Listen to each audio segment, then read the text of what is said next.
I really hope you have enjoyed this quick transformation from something like this to something like this one right here.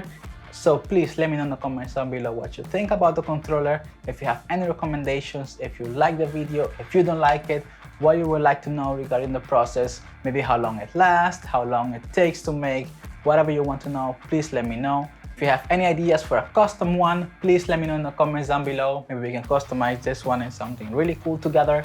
My name is EJ, and I will see you on the next time. Bye.